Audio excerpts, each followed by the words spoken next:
trigger and trade him like it was nothing. Man, they should have went ahead and made that trade in my eyes. It'd been worth giving up him and 4 of his compadres for Anthony Davis. Yeah, they were ready. They were ready to just trade it all in. LBJ, no, he need another big time assistant type player. Not no 3. He need a number 1 to help him out win with them Lakers. Man, they need some major help out there. I think. I don't think they're gonna make the playoffs. Personally, I don't think the Lakers will make the playoffs this year. And LeBron James gonna be the moved out west. And you gonna see, leaving the East. He shouldn't have left the East. He could have went up New York and still made the finals, I think. Yeah, I think they'll sneak in. I think they'll sneak in by the skin of their teeth. And I do think they'll sign Melo too. I mean, I don't know where else he's gonna go, but I do think that'll add a little bit of firepower to him. You got to read this comment by ABM once you get back in the chat room. I don't know if you see it right now. Okay, I know you're talking some stuff, ABM. So what was your thoughts? Did you say that the dunk contest was overrated? I know we were talking about that earlier. Dunk is always up and down. It depends on who's in it. Some years, Jordan and all them were in it, but some years they wasn't in it. And it was kind of whack back then also. So, next year, the new in-person Zion going to be in it. So, to have more firepower in it. So, it'll be a little bit better. But I think the little guy who won this year did pretty good. He hit his dunks on the first time, if I'm not mistaken. Yeah. He got all his dunks on the first try. That's the big thing about it to me is hitting your first try. That makes all the difference to me. Yeah, I mean, almost that's sad though that we're like hoping and praying that these guys make the dunks on the first try. I hate to go back, but Dominique, Jordan, even Spud Webb, 5'7", 5'7" Spud Webb making his dunk on the first try. No mistake. Spud Webb was bouncing it between his legs off the backboard and catching it and dunking it. Right. Kenny Smith too. Kenny Smith did that dunk where he bounced it. Yeah. Exactly. Those weren't no easy dunks they were doing back then, man. That's true. Very true. Yeah. But I was just hollering at you, brother. Ain't gonna take up all your time, man. Great show. Man, no problem. Appreciate you, Big L, for calling in. Always showing support too. Yes, sir. All right, take care. All right, that was Big L on the line. ABM out here clowning. Ben, put on the country grammar closed captions so we can understand what Big L's saying. HIB. Oh, we got another caller up on the line. Caller, what's your name and what you want to talk about? I think it takes a minute for it to get to the actual phone call for some reason. But caller, what's your name and what you want to talk about? Hey, this is the ABM, man. What's going on, man? What's good, ABM? Good to hear your voice on the line. I just wanted to call in, man. The great show, man. This reminded me when I came back from, I think I was coming back from ATL, man. Houston Rockets and Golden State last year. You did the show after the game, man. I called in, so nice to have a show this late, brother. Yeah. Well, good news is I'm gonna be doing this first and third Mondays. I know that sounds weird. I know that it's sporadic a little bit, but y'all will love it because it's gonna be free range like this. Got more time. Don't have my boss looking over my shoulder. You done yet? You got to get back on that phone. But anyway, what's up with you though? I want to comment on the Lakers, man. In chat sometimes, we chat little blurbs and quick take. I think Lonzo Ball is a good player. I think the issue is, I think Mo said he performs better at point guard than Rondo. He likes how the ball moves. I just think it's tough. Again, no knock on LeBron. When you play with LeBron, even though he said he wants to try to get off the ball more, He did it a little bit, but he's still inevitably going to get the ball in your best player's hand, let LeBron do what he can do, utilize his passes. So Lonzo's probably never going to shine, maybe 2-3 years down the road if he's still with the Lakers, in what he does best, which is handle the ball, pass ahead, that kind of stuff, especially with his rebounding ability. But the Lakers, I don't mind them getting Melo. I think the travesty Melo and J.R. Smith has been out all this time. As talked about on my show, the league wanted to fine the Pelicans for not playing Anthony Davis, but there was no fine for the Rockets when Melo sat out, 15, 20 games. And J.R. Smith is still not released from the Cleveland Cavaliers, so it's kind of a double standard because of the level of Anthony Davis' play. But I think the Matt Melo helped offensively. I wonder what that does for the minutes for Kuzma and Ingram, but it doesn't help the Lakers where they've been struggling lately, which is defensive.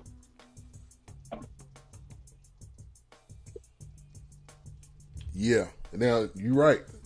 And it's, I don't know if you cut out there for a minute, but it's interesting that you brought up that point. J.R. Smith was not at all in any of these conversations. Neither was the Cavs fine. And to your other point, yeah, Melo too. Melo was out for, you're probably right, about 20 games. It could have possibly been more.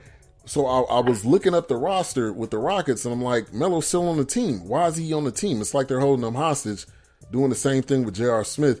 So it is very pick and choose for how they decided to handle that situation. And now they got to have Anthony Davis on the team for the rest of the year. That part I'm like, I don't understand the Pelicans organization. And like I said this before, I think they were just butthurt. It was like, well, we know you want to get traded, but we don't want to trade you. But I want to get your opinion on the whole Anthony Davis situation as well. Do you think they mismanaged that, and is it going to backfire on them, going into the rest of the season? As far as the Pelicans management, yeah, I think they mismanaged it. I think 2 points. First point is, a few years ago when KD did what he did, I was upset because I threw it out to people, especially Bulls fans who, maybe they've changed with the times. If Jordan had left the Bulls and went to the Pistons, as the Pistons kept putting the Bulls out of the playoffs for a couple years in a row, and they had to admit, of course, they wouldn't have the same opinion, hold Michael Jordan in the royalty they hold him now in Chicago. But KD kind of escaped that nationwide with a lot of people. Some people were frustrated. I'm a big KD fan, but with the Pelicans, they blew it with Anthony Davis. He was in a no-win situation. If he comes in the next year and tells them when the season starts, I'm not signing an extension, then we have all this up to the trade deadline. So he gives them notice, and then everybody's butt hurt. And I don't think if the trade they put out there that the Lakers are going to give up Ball, Ingram, Kuzma, Zubac, and multiple draft picks, they're never going to get anything better.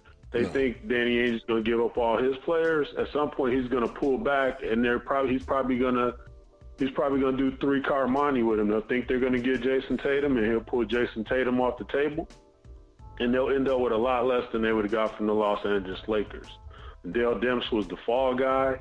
Again, people that maybe haven't delved as deep into the Pelicans ownership, that is run by Tom Benson, the old Saints owner that passed away, his wife. And most of the Saints management team still has a lot of say-so in the Pelicans' day-to-day operations. So Dale Demp may have been the one talking with Magic, but he didn't have the final say-so on that trade.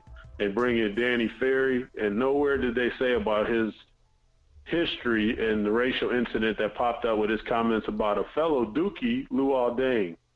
Yeah. Yeah. So we'll see. That hasn't really been brought up in a lot of places when they say, he was consulting with Pelicans and now he's taking over. And he'll probably stay in place once the season ends. But they definitely blew that. You got Anthony Davis out there playing. The Pelicans, I think, are only 2 games behind the Lakers, who are in 10th place. So they theoretically, if he balled, they could maybe sneak in the playoffs if the Lakers continue to struggle and the Clippers fell back a little bit. And the young Kings don't do what they kind of falter down the stretch from not really having a lot of guys being in that moment to try to compete for the playoffs. But, you got Anthony Davis there the day before the All-Star game. There was a Thursday night playing OKC. he hurts his shoulder. And what if he dislocated his shoulder or separated or some kind of labrum tear?